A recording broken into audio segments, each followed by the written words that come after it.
Hey everybody, welcome to another one of Chris's beer reviews.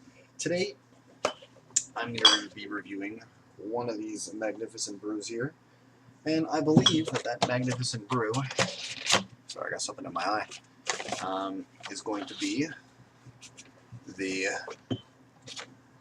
Gulden Draak. Now, sorry about this.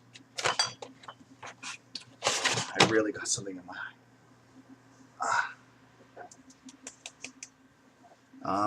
Now there's a story behind this.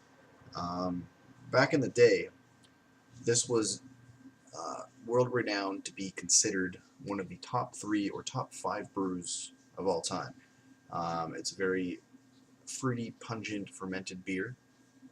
The Golden Dragon is right there, which is hence the Gulden Draak. It's a 10.5% ABV in a 330 milliliter bottle.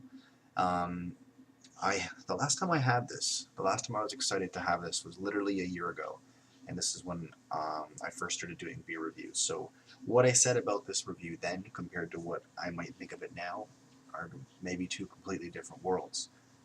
This is from the Van Steenberge Brewery, and I'm going to be reviewing it out of a chalice goblet Lafay glass, and my bottle opener is conveniently placed in the cupboard next to me.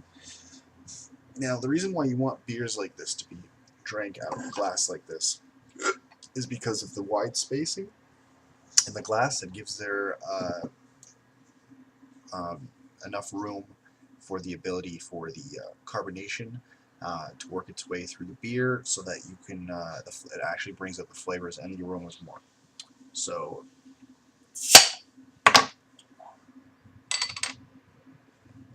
still smells like it used to.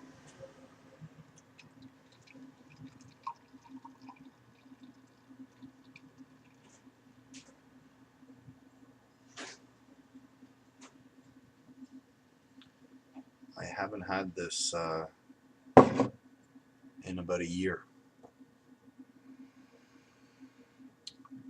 It smells very, very pungent, very fruity. Got a one-finger head, off-white. And you may not be able to tell with the color, but it's a very dark, fruity-looking color. I mean, if this wasn't as close to dark as it was, I would almost imagine there to be a lot of bright red colors in there, but it's not the case. It's actually darker at the top, lighter at the bottom, like most beers.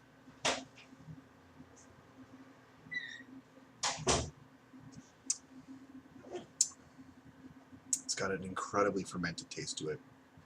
It's very sweet. Definitely has a high sugar content. It's probably somewhere between a number 3 and a 5.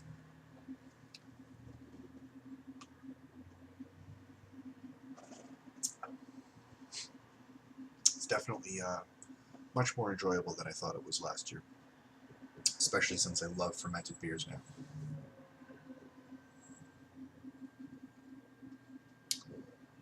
The initial sip, you get like you can kind of get goosebumps because of the effects of the booziness, but the more and more you go through it, you kind of start coasting on that taste.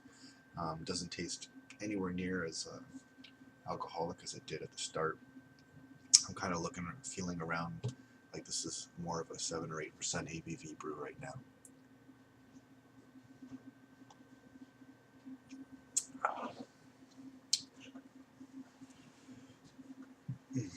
It's getting smoother and smoother as you work your way to the bottom, unlike most beers that do the complete opposite. You got some seriously dark fruity tastes in there. Way too difficult to pick up on. The head's almost gone. Carbonation still there.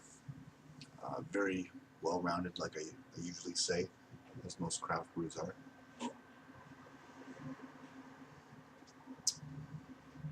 Now, this is something I couldn't see myself drinking at room temperature. This definitely needs to have a nice chill to it in order to enjoy it. Otherwise, it's going to have way too much of a fermented, bitter aftertaste when you're drinking it at room temperature.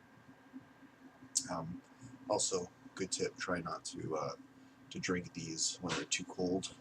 You're going to numb down all the flavors. It's not going to be as good.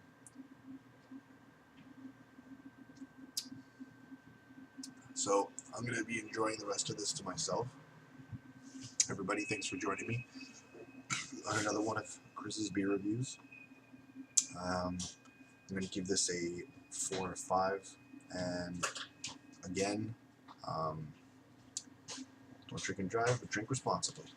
Cheers.